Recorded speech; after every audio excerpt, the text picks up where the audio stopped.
Hi guys, so today we are going to talk about the bi-monthly monetary policy of RBI, which was released recently in February 2018.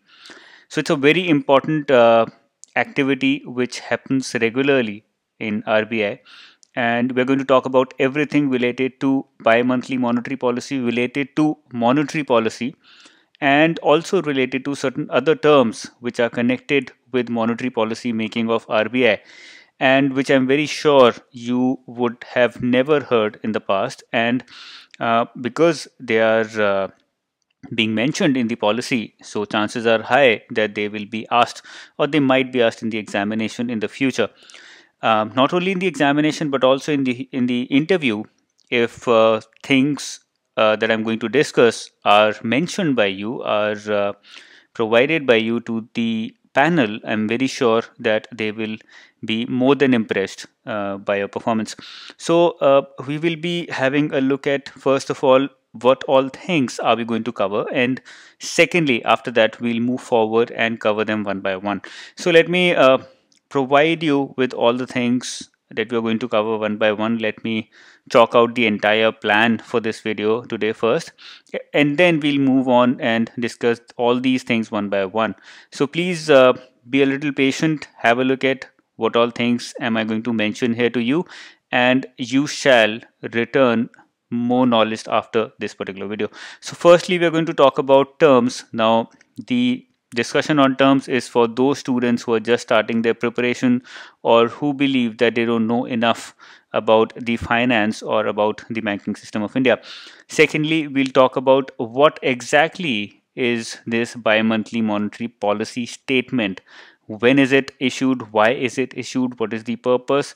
When was it initiated? What did it replace? All those things. Thirdly, it's very important to understand now.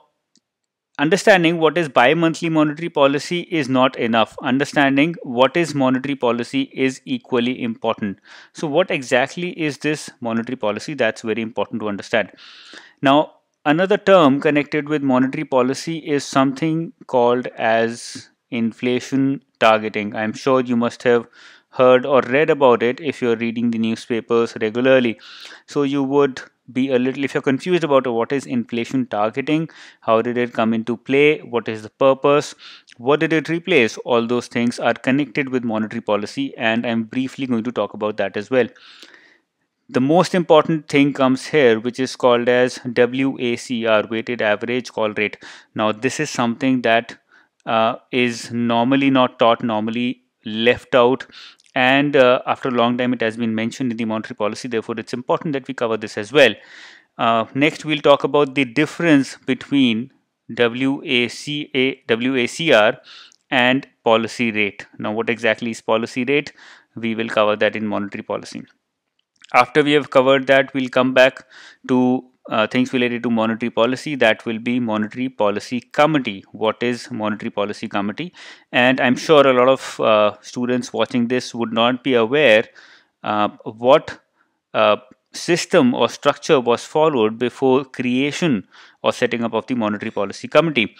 Now the key decisions related or taken by the monetary policy committee that are very important, which happened or took place in February this year. Something that has been done by RBI, that is calibrated tightening, was the stance before. Now this has been changed to a neutral stance. So the difference between calibrated tightening and neutral, and the reasons behind taking neutral stance, that's very important. There are both domestic and international reasons, and it's very important to understand these reasons if you want to have a very fundamental understanding about what exactly monetary policy, what exactly RBI is doing. And not only certain decisions have been taken and the stance has been changed, not only has the RBI changed its policy rate, some proposals have also been made which are very important, which I think are very important, and a lot of developments are certainly going to be made regarding or concerning these proposals. Therefore we are going to talk about these proposals as well. So let's start with our video. Let's first of all talk about terms related with Monetary Policy and Monetary Policy Committee so that we have a better understanding of our entire lecture. First of all, we have the policy rate, which is also called as repo rate. It is the rate at which RBI lends money to commercial banks. Now, what happens is uh, this is RBI, this is, let's say, Bank 1, and Bank 1 is falling short of money on an overnight basis, which means on a daily basis it's falling short of money. It feels today morning that it has less liquidity to fulfill the demand of its customers, of its depositors, of various kinds of lenders to the bank. So it will go to RBI and it will say, please give us certain money. So RBI says, okay, the repo rate is let's say 6%. So I will give you 100 crores, for example, 100 crores at 6%, and you have to provide me certain collateral. So collateral is also to be provided. But this agreement between us, wherein I give you 100 crores and you provide me certain collateral, it is a repurchase agreement. What do you mean by repurchase agreement? A repurchase agreement, as the name itself says, it's an agreement wherein you have to repurchase this particular agreement, this particular contract, this particular collateral that has been provided by you to me in return for 100 crore plus 6% rate of interest. So RBI takes collateral in order to ensure that this bank 1 does not default on its payment, on its repurchase agreement, and it also charges a certain rate of interest. This is called as repo rate. The opposite of repo rate is reverse repo rate, wherein if Bank 1 has a lot of liquidity with itself and it feels that it is losing out money, losing out returns on this liquidity because it's just lying vacant in the bank. So bank will go to RBI and say, okay, I am ready or I am willing to park 100 crores with you. Will you give me 6% or will you give me 5.5% return on this? And RBI says, okay, that's okay with me. I will take 100 crores from you. I will give you certain rate of interest, and that results in Bank 1 earning certain amount of money, and RBI is also able to suck out liquidity from the system. So these are repo rates and reverse repo rates. Repo rate is also called as policy rate because the repo rate is the rate through which all the connected rates are determined, whether it's reverse repo rate, whether it's base bank rate, marginal standing facility rate. All these rates are determined based on repo rate. Now, liquidity adjustment facility includes repo rate and reverse repo rate. So repo rate is a part of the system of LAF, or liquidity adjustment facility. What exactly is liquidity adjustment facility? It's a tool which is used in monetary policy that allows banks to borrow money through repurchase agreements, something that I've already recently explained here. The agreement allows banks to respond to liquidity pressures by either borrowing through repo or lending extra liquidity to RBI through reverse repo. So this is exactly what I have explained to you here. I hope it's very clear. What's a repurchase agreement? That is also something that I have just explained. So let's skip that as well, as I believe it's already clear. What is a basis point? So every percentage, a very basic thing, but I'm explaining it here in case you have never read about it, or if you've read about it in the newspaper, you've not understood it. Every percentage is divided into 100 basis points. Therefore, every percentage is made up of 100 basis points. So if the repo rate is being reduced from 6.5 to 6.25, that means it has fallen down, or it has been reduced by 25 basis points. What is marginal standing facility? This is something very important. It is a window for banks to borrow from RBI in an emergency situation. So let me explain to you what exactly happens. Let's say the LAF consists of repo rate and reverse repo rate. Let's assume that the repo rate presently is 6%. So banks can borrow from RBI at 6% rate of interest. And how much can a bank borrow? Now there should be a limit also up to which bank can borrow. What if a bank goes to RBI tomorrow and says that I want to borrow 1 lakh crore from you? Of course, RBI is going to understand if Bank 1 should be given that 1 lakh crore or not. And how does RBI determine whether 1 lakh crore should be given to Bank 1 or not? That is determined based on net demand and time liabilities. Only a certain percentage of NDTL can be borrowed by Bank 1 from RBI based on repo rate repurchase agreement. Now, what happens in case of Bank 1, in case Bank 1 has already exhausted its entire limit? Let's say the ability of Bank 1 to borrow from RBI based on a percentage of NDTL in the form of repurchase agreement was, let's say, 1000 crore, and it is already borrowed 1000 crore from RBI. So what happens now? What if Bank 1 needs more money? So it's an emergency situation wherein bank immediately needs money, and RBI is the only resort that it has. So it goes to RBI and it says, I want immediate money. It's an emergency situation. People are asking for money. The depositors of my bank are demanding money. So I need immediate, urgent money. So can you lend me that money? In place of charging 6%, you can charge, let's say, 6.5%, but give me additional 100 crore. Now RBI says that, okay, I will do that for you, but it will come under something called as marginal standing facility. So marginal standing facility is an emergency facility which is provided to banks wherein borrowings above a certain level based on net demand and time liabilities can be made to a bank at a higher rate of interest. I hope it's very clear. It's a very simple concept. You borrow up to a certain limit, you want to borrow more, you pay more rate of interest. Okay. Next is liquidity coverage ratio. Now this is important because this is one of the reasons, or one of the things that have been under consideration in this particular bi-monthly monetary policy. Let's come to the next topic, which is, or next term, which is liquidity coverage ratio. Now this is very important because this has been a point of consideration in the recent monetary policy committee also. Liquidity coverage ratio, to explain to you briefly, is a minimum liquidity in terms of something called as high quality liquid assets that is required to be maintained by a bank in order to ensure that if in the next 30 days there is an immediate demand for liquid money, that is cash, then it can be met by that particular bank.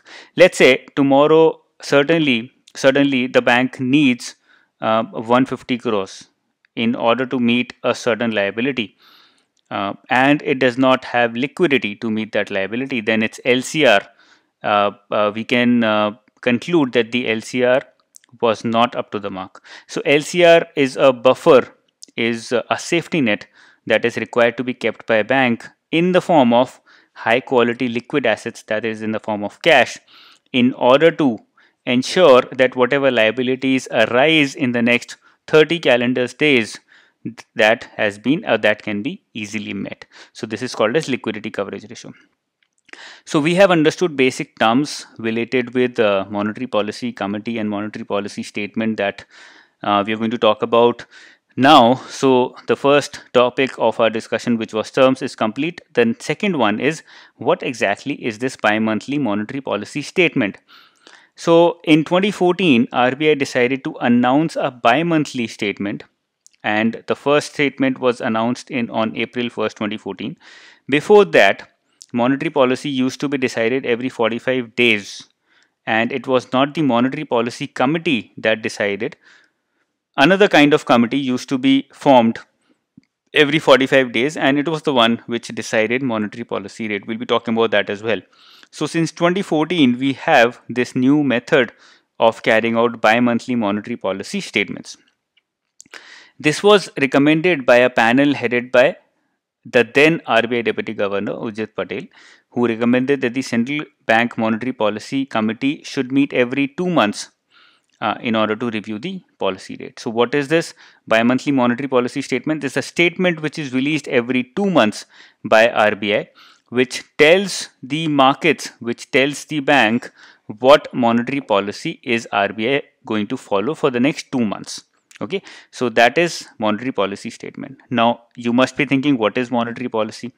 Monetary policy refers to the policy of central bank with regard to the use of monetary instruments under its control, and the purpose of these monetary instruments is to control or regulate the supply of money in the economy in order to ensure that inflation is under control, and second target, that growth is maintained at a sustainable level. So this is the primary objective of RBI's monetary policy statement and monetary policy. The monetary policy statement is the statement which releases the monetary policy. Monetary policy is the policy which RBI follows in order to ensure that supply of money in the economy is such that inflation is under control and growth is sustainable and positive in the near future. So this exactly what I've just said is the gist of what is monetary policy and the purpose of monetary policy. Now RBI is vested with the responsibility of conducting monetary policy. This responsibility is statutory in nature. There can be a question here. The question can be, is the responsibility of RBI to carry out monetary policy and release monetary policy statement, is it a statutory responsibility, or is it just a legislative, just a discretionary responsibility? No, it is a statutory responsibility which has been chalked out, which has been mentioned in the RBI Act 1934. The amended Act also provides for inflation targeting to be set by the Government of India in consultation with RBI once in every 5 years. There can be factual question here. Once in every how many years? 5 years. And the next change with respect to inflation target is going to be made on 1st April 2021. Now, what is this inflation targeting and what is this sustainable growth? Before 2014, when the Monetary Policy Committee did not exist, the purpose or the objective of RBI was twofold: controlling inflation and at the same time ensuring that growth is sustainable. That has been changed now. Now, sustainability of growth, ensuring that growth is sustainable, is not the primary objective. The primary objective is to ensure that inflation is under control and that a range has been decided by the government in consultation with RBI, and for these 5 years it is 4% plus minus 2%. This only means that if the inflation is within this range, then RBI can think about something else. If it goes out of this range, or if it is going out of this range, or if it is on the verge of going out of this range, then the primary responsibility of RBI is to control inflation and bring it well within the range in order to make it balanced and sustainable in nature. I hope it's clear. Now, when is it considered that inflation targeting has failed? How does government say or hold the RBI accountable, saying that, okay, you guys have actually missed out on the inflation targeting. You need to go back to your basics and ensure that inflation is under control. If number one, average inflation is more than the upper tolerance level, which is 4% plus minus 2%. So if average inflation is more than 6% for 3 consecutive quarters, or if the average inflation is less than the lower tolerance limit, which is 2% here, for 3 consecutive quarters, that means that inflation targeting of RBI has failed. I hope it's very clear. So we have talked about the terms, we have talked about monetary policy statement, we have talked about monetary policy, we have also talked about inflation targeting and when is it considered that inflation targeting has failed. I hope these things are very clear. The next and the most important part of this entire lecture is what exactly is WACR, that is weighted average of call rate. Let me explain it to you in detail. So there is a policy rate, number one here, which has now been decided to be 6.25%. What exactly is this policy rate? Policy rate is the rate at which RBI and Bank 1 can enter into a repurchase agreement, right? I hope that's clear. This is number one. This is based on policy rate, which is 6.25%. So if Bank 1 wants to borrow from RBI or Bank 1 wants to lend to RBI, it does so at policy rate. Now what happens when bank 1, bank 2, bank 3, bank 4, n number of banks are going forward and exchanging money from each other based on call rates? What happens then? What call rate, how that call rate is going to be decided, or how does RBI ensure that this call rate is in sync with policy rate? Now bank 1 and bank 2 and n number of such banks are going to exchange money based on call rates, and the weighted average of all these call rates is nothing but weighted average call rate, WACR. So this policy rate is only for overnight repurchase agreements. This means only one night's repurchase agreement based on a particular call rate, which is 6.25% here, is going to be between RBI and bank 1. What if bank 1 wants money for 7 days or for 14 days? It is going to enter into an agreement with, not with RBI, because with RBI it can only enter into an overnight agreement. It will enter into an agreement with another bank, bank 2, and the rate which is going to be used by lending or borrowing by bank 1 from another bank will be different or might be different from this policy rate. And the weighted average of all such rates, whether it's a 7-day call rate, whether it's a 14-day call instrument, whether it's an overnight call instrument, the average of all these will be called as weighted average call rate. Now there might be difference between the weighted average call rate and policy rate, that I believe you understand, because the call rates between bank 1 and bank 2 will be decided based upon a lot of factors, and we'll be talking about those factors as well very shortly.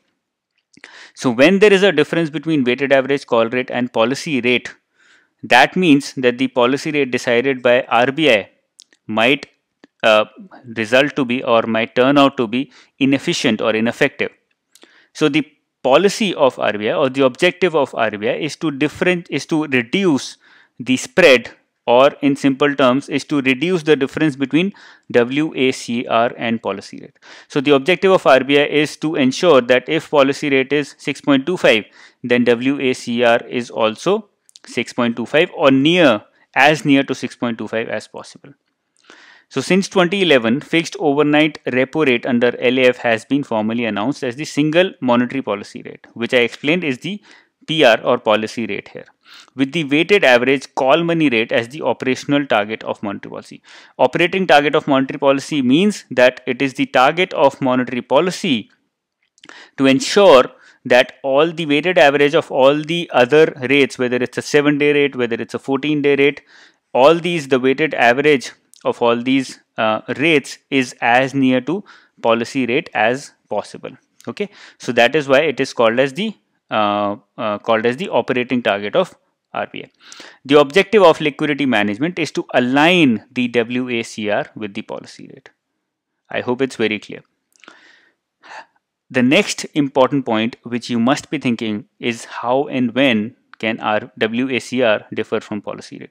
What are the situations wherein WACR might be more or might be less than the policy rate? If a bank has lower liquidity coverage ratio, that means that the ability of the bank to cover its immediate short-term liabilities up to 30 days, calendar days, if the ability of the bank is less to cover these liabilities, that means it has less LCR.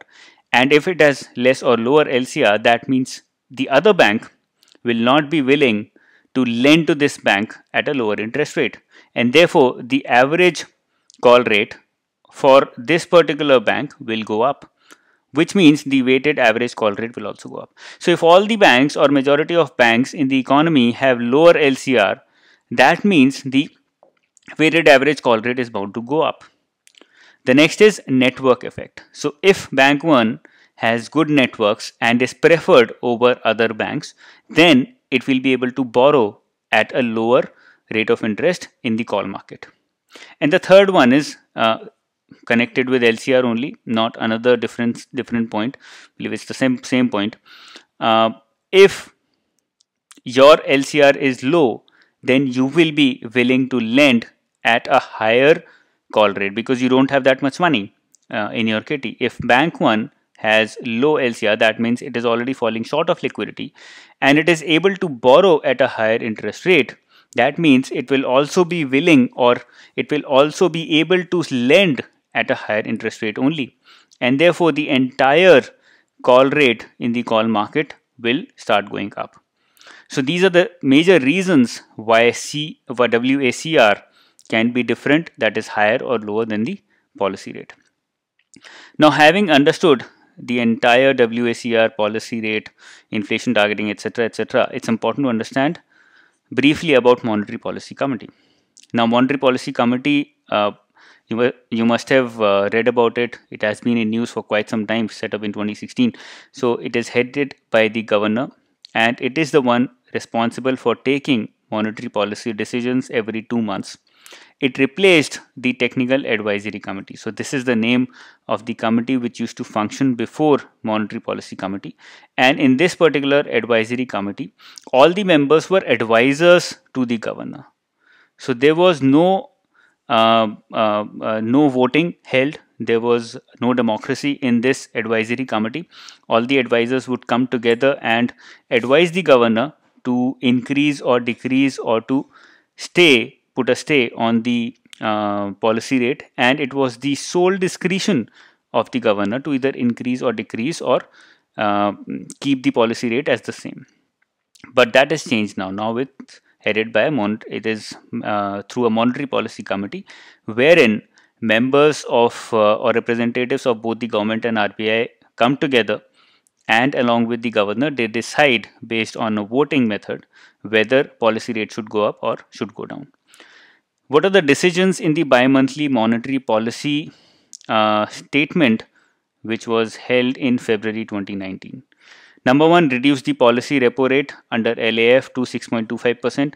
We will be discussing what are the reasons, both domestic and international, that the Monetary Policy Committee has found which made it imperative to reduce the policy rate to 6.25%. Number one, reverse repo rate stands at 6%, so it is no more 100 basis points below the policy rate, which used to happen till 1 year before. Now it is upon the discretion of every Monetary Policy Committee held every 2 months to decide what the reverse repo rate should be.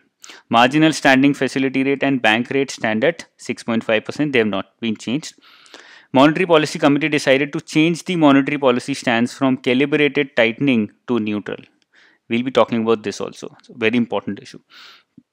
And the overall objective, or the medium term objective, is to bring consumer price index inflation within this range of 4 plus minus 2.2%. And it very well falls within this range, and therefore the RBI had the freedom to change its policy rates. The next one is calibrated tightening versus neutral stance. This is something very important. What is neutral stance? Neutral stance in monetary policy refers to a stance wherein RBI feels that the interest rate is going to remain stable, and it also means, or it's a sign of confidence to the banks, that the entire monetary market or the credit market is going to remain stable in the future. On the other hand, calibrated tightening is a stance wherein the Monetary Policy Committee or the RBI feels that inflation has chances, or it has a belief that there is a probability that inflation might go up in the near future. So it's a warning signal of an increase in inflation in the near future. That is the primary difference between calibrated tightening and neutral stance. Now RBI has changed its stance from calibrated tightening to neutral, which means that it believes that in the near future, up to 6 months in the future, the interest rates are going to remain stable, because inflation is going to remain stable, or is going to remain beneficial for the economy. What are the broad reasons for change in stance? MPC noted that global growth is slowing down. Now, one of the major reasons for a change in stance is not only inflation under control, it is also that growth in India and global growth is going down. which means that rather than focusing on inflation at this point of time, we have to focus more on growth. And given that inflation is already under control and there are no feelings or no forecast of a sudden spike in inflation, we have to put all our energies in increasing growth because the global growth is also going down. World trade is also losing momentum, and inflation has edged down both in major advanced economies and as well as emerging market economies. I hope all this is very clear. The next one, what are the reasons for change in this stance? There are both domestic and international reasons. Let's talk about domestic reasons first. Number one is inflation. Food inflation has been persistently on the downside. You must be aware about this because of a bumper crop in 2018 as well as 17, and at the same time because of lower inflation in the entire world. Because of lower growth, the food inflation is also one which has gone down, and food inflation is a major part of CPI inflation. Therefore, because of a bumper crop, that means more supply of crops in the economy, food inflation has been persistently on the downside. So therefore, the overall inflation has also been on the downside. The budget has upped the share of revenue expenditure, but the impact of that increase in revenue expenditure has not yet been felt, and RBI feels that it will take a lot of time, a considerable amount of time, to materialize the impact of an increase in revenue expenditure on inflation. If expenditure increases, revenue or capital increases in the economy, that results in an increase in inflation. Because why? Because the amount of money in the hands of people certainly increases, but RBI feels or believes that an increase in revenue expenditure is going to take time to show an increase in inflation, and therefore it took a neutral stance. Housing inflation has been going down because of the impact of house rent allowance has dissipated. This means that house rent allowance was increased in the 7th pay commission, and the impact of HRA on inflation has now gone down, and therefore housing inflation has also gone down. Retail inflation has been subsiding, been going down, and headline inflation is expected to remain below the target of 4%. So these are all domestic reasons pertaining to inflation. Certain other demand indicators, those were all supply indicators, supply of money. Certain other demand indicators, sale of passenger cars and consumer commercial vehicles. If the sale of passenger cars or commercial vehicles is going down, that means the demand of goods is going down. It means that inflation is also going to go down. Lead indicators for hotel sub-management is also on a decline, which means low tourism coming to the country, low air traffic in and out of the country. That means the demand is on a downside, and therefore the focus of RBI is now on increasing the demand rather than focusing on controlling the supply of money. In communication subsegment, there is expansion, so that is something going opposite to what the RBI is expecting or seeing in other areas. Construction sector is also showing good growth, and agricultural GVA and industrial GVA growth both are expected to face a slowdown. Food groups, there is deflation in the entire food industry, agricultural industry, and that has resulted in deflation or disinflation scenarios in the entire agriculture industry. So this is all about the domestic factors. Now what about the international factors? Russia is witnessing a low in economic activity because of low growth or because of downfall in oil prices. As you must be aware that majority of economy of Russia depends upon the movement of oil prices. Brazilian economy and South African economy are doing well. China is not doing so well, and emerging market currencies have gone up, have appreciated because of positive outcomes between China and USA. What this means is that appreciation of currency means a fall in export in the near future and an increase in import, or an increase in import bill because of appreciation of currencies, which might affect growth in these emerging market economies. Gold prices have also risen, not because of increase in demand of gold directly, but because of an increase in demand to put money into safe havens because of geopolitical uncertainties and volatility in equity market. So these are all international and domestic reasons responsible for a change in monetary policy stance from calibrated tightening to neutral. There are certain proposals that have been made by RBI in this particular monetary policy statement, and these proposals are going to be followed up by RBI, and some questions might also come from these proposals. So it's important that we briefly have a look at these proposals. Redefining bulk deposit. Bulk deposits are the deposits which are made in bulk by depositors in certain banks, and these bulk depositors are given higher rates of interest because they're called bulk depositors. Now, the limit for bulk deposit has been increased from 1 crore, minimum of 1 crore, to a minimum of 2 crore. An umbrella organization of for urban cooperative banks has been created or will be created after this monetary policy statement. There are three different categories of NBFCs: asset finance companies, loan companies, and investment companies. Harmonization means all these three different categories will now be removed and a new category will be created called as NBFC Investment and Credit Company. So question might be asked either in phase 2 or even in the interview that what is the name of this new category and which principle has been followed. Principle of regulation by activity rather than regulation by entity. So regulation was followed based on entities, wherein these three entities existed, but now regulation is proposed to be done on the basis of activity, wherein the activity is the activity of carrying out non-banking financial activities. And what are the proposals related to financial inclusion?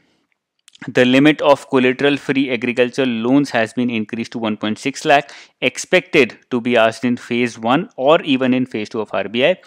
And an internal working group has been set up by RBI to related to policy framework and delivery of agriculture credit in the country.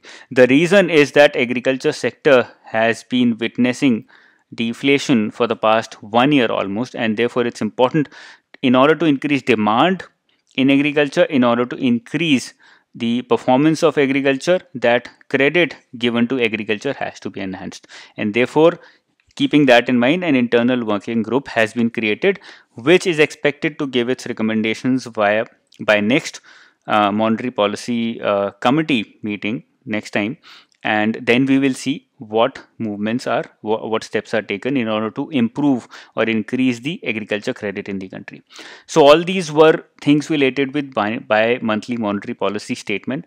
So it was not only factual in nature, there were a lot of analytical things, and I hope things are more clear now.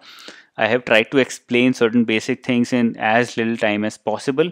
If you have any doubts, you can mention them to me in the comments below, or you can also connect with me. My number is available on the YouTube channel and on the website as well. I hope you like this lecture. All the very best. Take care.